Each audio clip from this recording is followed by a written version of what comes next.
As the sixth largest city in the United States, one would think Phoenix, Arizona would have everything a person could need. Its downtown is home to sports teams, a thriving art scene, and a diverse array of local businesses. But downtown Phoenix lacks one basic necessity: a grocery store.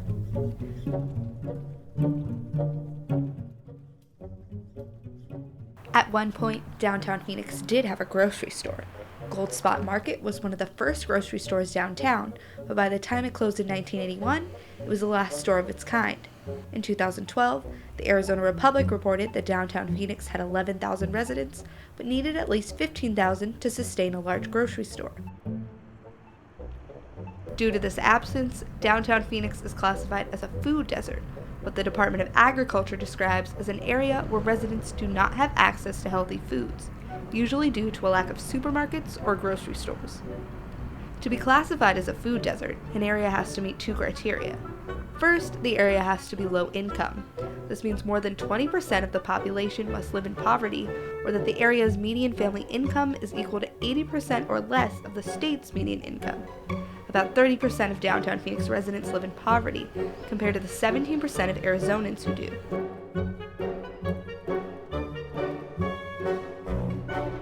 Low-income communities, especially those in food deserts who lack essential nutrients, can be prone to health issues.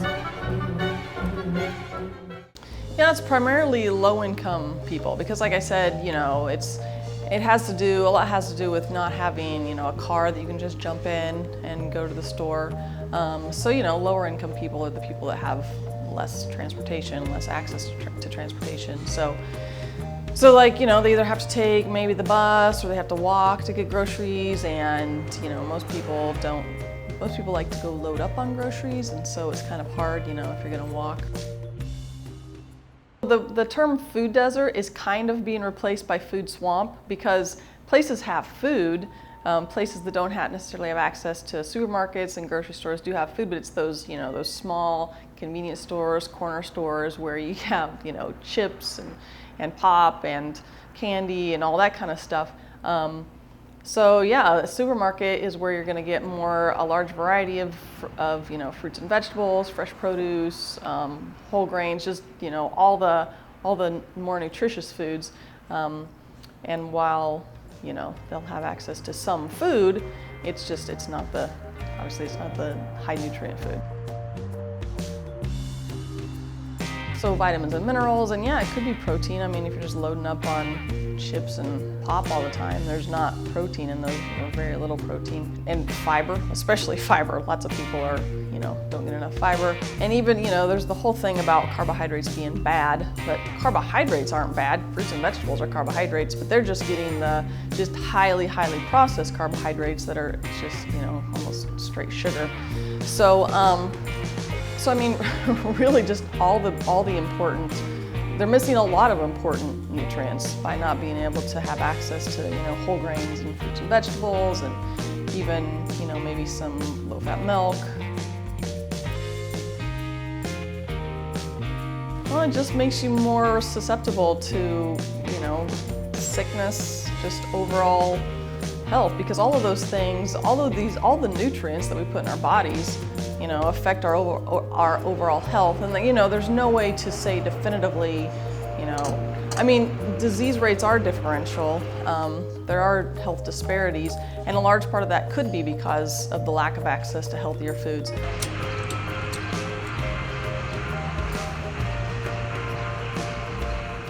The second criteria of a food desert is that residents have minimal access to healthy foods. That is defined by both distance to grocery stores and vehicle accessibility. In urban areas, like downtown Phoenix, low access means living more than 1 mile from a grocery store. The area must also have at least 100 households more than half a mile from a grocery store with no access to a vehicle. In the heart of downtown Phoenix, 39.5% of households do not own a vehicle and live more than half a mile from a grocery store. Many of these people rely on public transportation to get around, especially in the heat of Arizona's summers. Over 15 million people took the light rail in fiscal year 2016, according to Valley Metro. Unfortunately, there are very few grocery stores along the light rail corridor. The city of Phoenix is aware of the problem and is working to find a solution.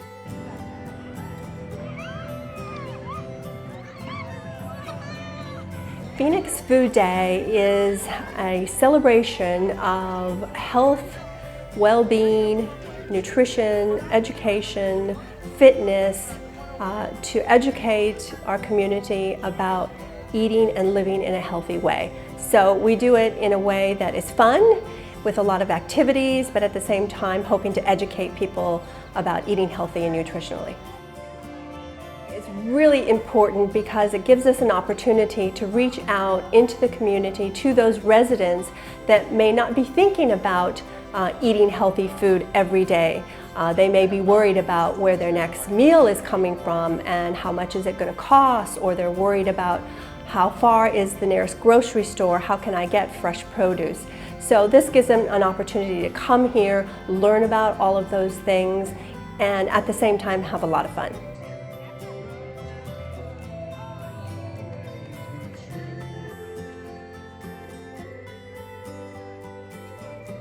In the city of Phoenix, we have 43 of those food deserts out of 55 in our entire county. So nearly half of our population live in a food desert. So it's really important for us to try to figure out new ways to improve food access. The city of Phoenix has been working very directly on improving our food system over the past couple of years. We have actually implemented local food system and healthy food system goals within our 2050 Environmental Sustainability Plan, as well as our comprehensive general plan. And those goals call for us to eliminate food deserts by 2050, and by 2020 to increase the number of community gardens and urban farms and farmers markets in order to improve that access. Within our general plan, our goal is even more specific in that we're looking to bring food access to within a quarter mile for every resident living in the city of Phoenix.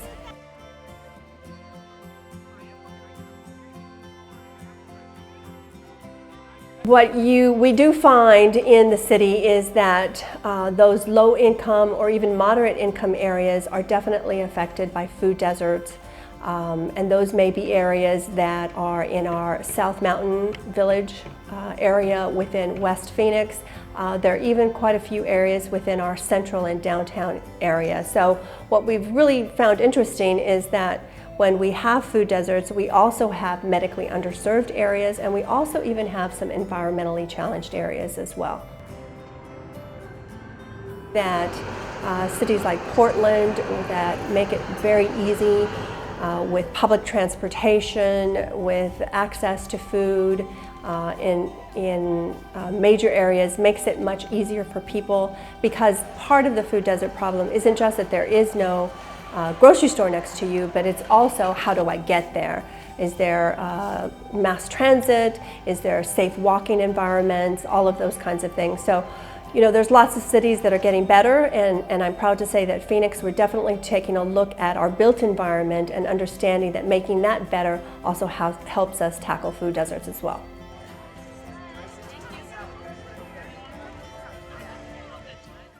Many residents can't wait that long for the city to fix the problem.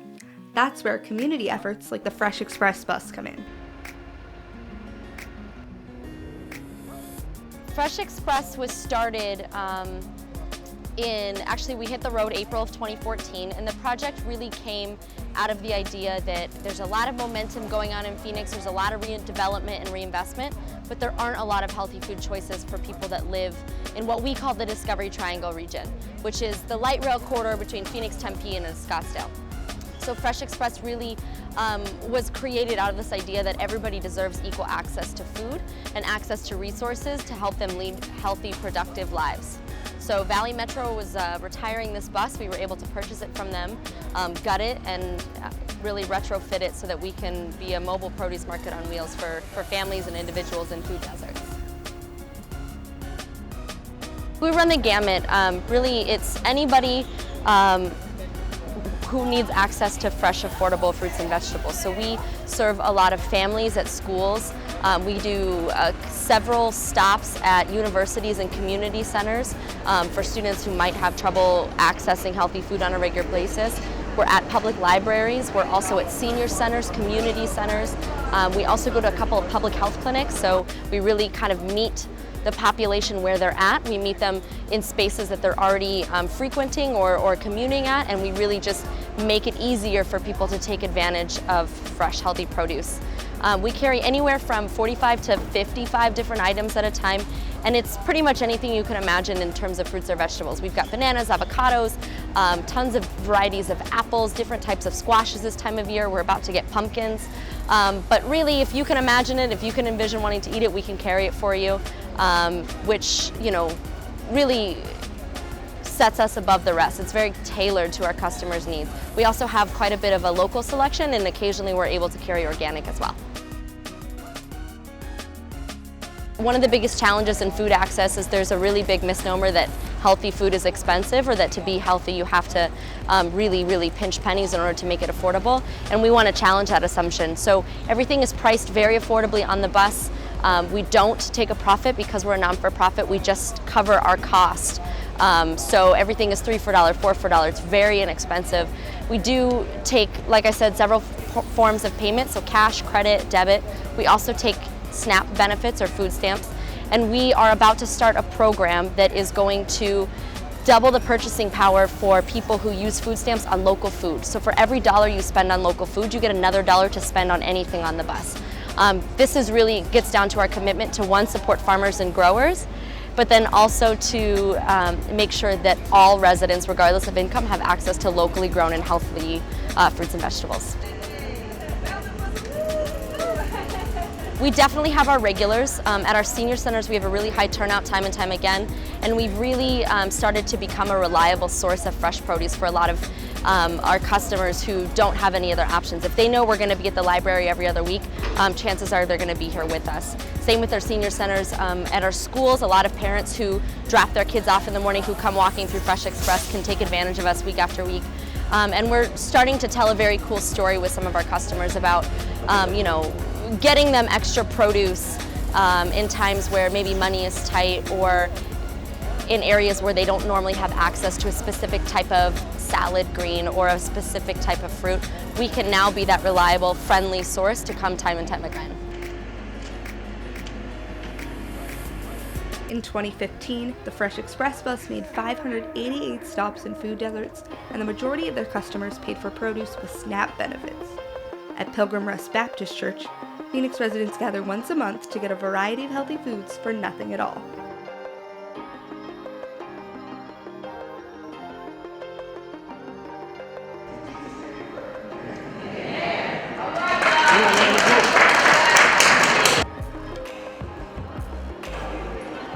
Boy, we've been doing this for almost a little over 4 years. So we do it in, as a partnership with St. Mary's Food Bank. We normally do it every 4th Saturday. This is my first time here. I didn't know about the place. And so one day I told my husband, I says, hey, I'll be back. I'm gonna go take a walk over there and go and see what, you know, what it's over here. And I came over here to this building, and next thing you know, they gave me a paper. They said it's the 4th Saturday of every month. So I just got here just very on time.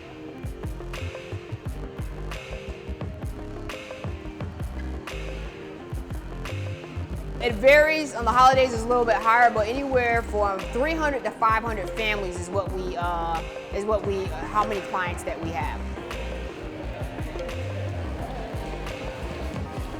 Until next month. Well, it was tomatoes, popcorn, candy, you know, chocolate. And I know you guys like chocolate, you know. Let me see, lemons and watermelon, fruit cans, steak, you know, bread, lettuce and salads, and you know, yeah, it's good, very good.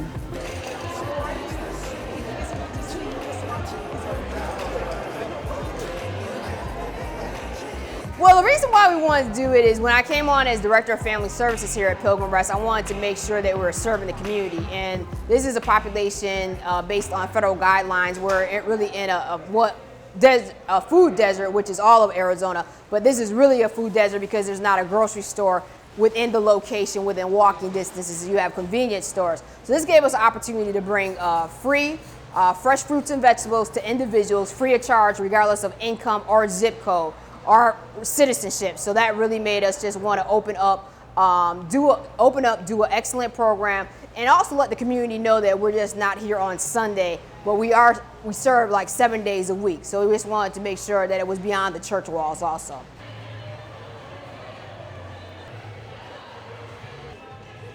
Yeah, we have regulars. I mean, they set up out there. They have their music playing. They've developed friendships. So it's really it's been an awesome experience. We have our regulars. We know how to, some of the things that they're looking to get or receive. And so it's really just a sense of community. So yeah, individuals, they're faithful on that fourth Saturday. So it's been a huge blessing here in the community. I hope they just keep up the good work, and God bless them, God bless their heart, that they're doing it from the kindness of their heart and not from just to do it.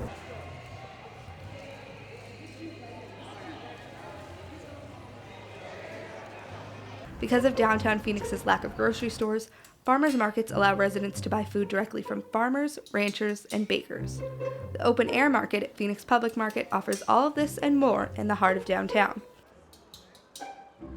It's a very colorful, lively market, and that's what we reflect. That's what we always want to reflect, and it's just a really special atmosphere, and people are always expressing that. Vendors express it, customers express it. It's just really, it's a special market. The need for a farmers market came from both a need for the farmers, so a place for farmers to come and sell their produce, and also obviously to fulfill a need for the community who needed access to fresh foods.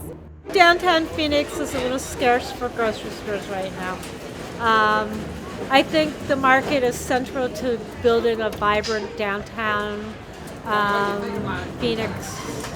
It's part of our regentrification package and our need to ignite and get people back to the downtown core. So our market, it definitely grew over the 12 years, from the first rainy day that we started back in February of 2005 to the February market that we just celebrated this week.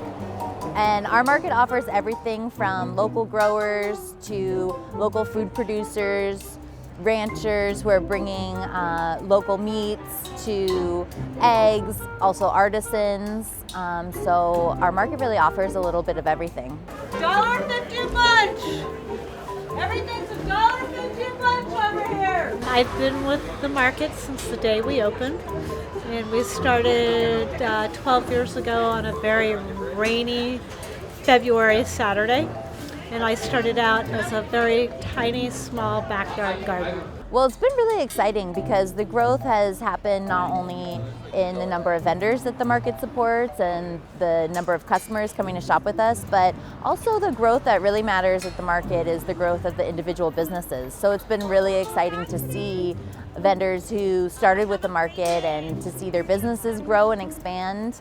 And there's just so many success stories about vendors who have really been able to establish their business within the community by starting at the farmers market. I've stumbled, I've jumped, I've fallen, and we are still continuing to grow certified organic produce for the market. 6. Yep. How many? 6? No, I ask myself that every night these days. Every night before I go to bed, I say, why am I doing what I'm doing? It is a passion, and I truly believe that small local farms have the ability to really make a difference in our communities via building healthy relationships, being with healthy families. Good food directly trickles down to good communities. Service a lot of the chef independently run restaurants in town too, so they're familiar with variety. The American population knows 10 things, and that's it. Do you have any beets or yeah, right there. Yeah, see them?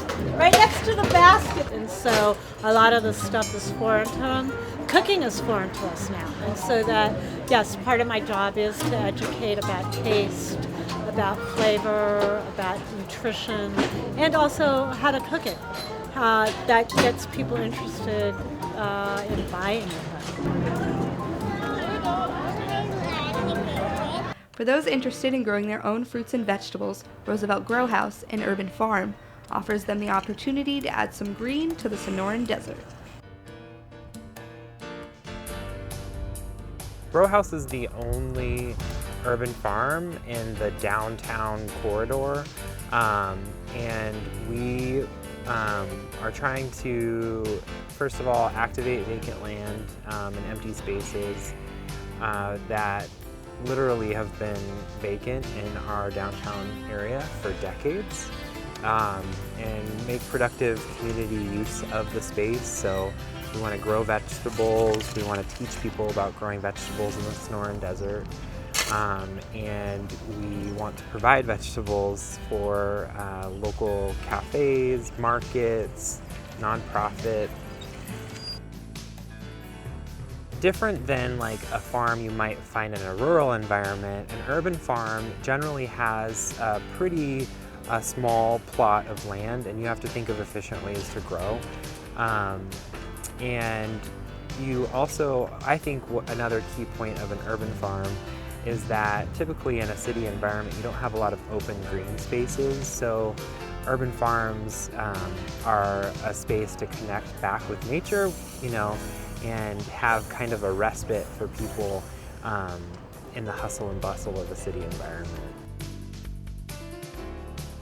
Today we were focused on putting in our irrigation system, the basis for a successful garden, and we were putting down compost. For the first season we are actually going to grow sunflowers and clover. And the purpose of sunflowers is to do some remediation on the soil, which is we're trying to improve the health of the soil and maybe correct some damage that was done to it through the years, being used for construction staging and other various uses that weren't organic. We started out at 6th Street in Garfield in the heart of Roosevelt Row Arts District, and we were one of the first creative grassroots arts businesses in the area. And we started out on a vacant land in an empty 1920s bungalow, and through volunteer support and community support, we were able to create something special there. And literally hundreds, thousands of volunteers through the years helped us to create an urban farm and a cooperative boutique called Grow Op. After I think it was 8 years or 9 years, we were finally in a place to start looking at purchasing the property and securing it for the long term.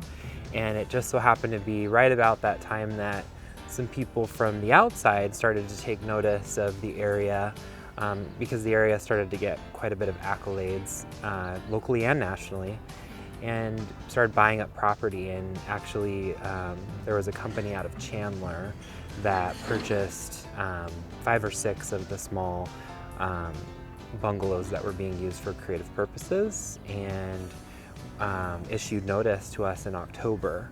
So we had 30 days to get out.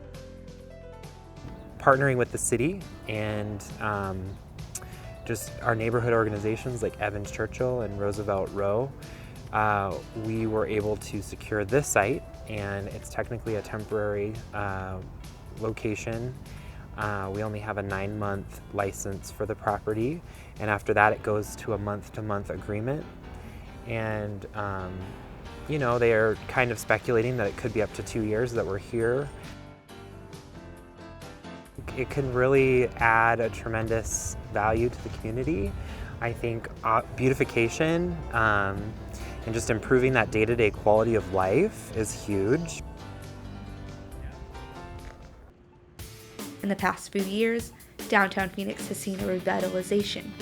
Arizona State University established a campus downtown in 2006, and as of 2016, over 11,000 students attend classes there. That year, they also added a new law school building worth $129 million. More than 6,000 apartments and condos are being built downtown, along with another 559 hotel rooms, according to the Downtown Phoenix Partnership. Since 2008, bars and restaurants in the area have seen a 75% increase in revenue, and 82 more have opened. In the last 3 years, downtown has hosted activities for the Super Bowl, the college football playoff, and most recently the NCAA Final Four.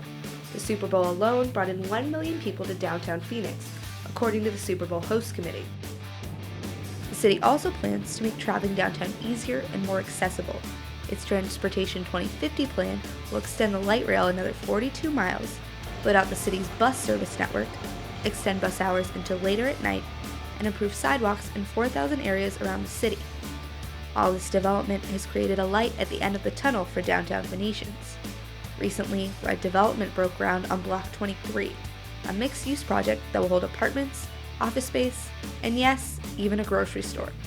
The project is expected to open sometime in 2019. But studies have shown that bringing a grocery store to food deserts doesn't necessarily improve the health choices of those who live there. In order to get residents to eat fruits and vegetables, the city could provide nutrition programs, healthy cooking classes, or tax unhealthy food items. The city of Los Angeles went so far as to temporarily forbid fast food restaurants in parts of South LA. It then offered grocery stores tax incentives to open in these areas. In the meantime, awareness of food deserts in downtown Phoenix needs to increase, along with knowledge of the community solutions that are available.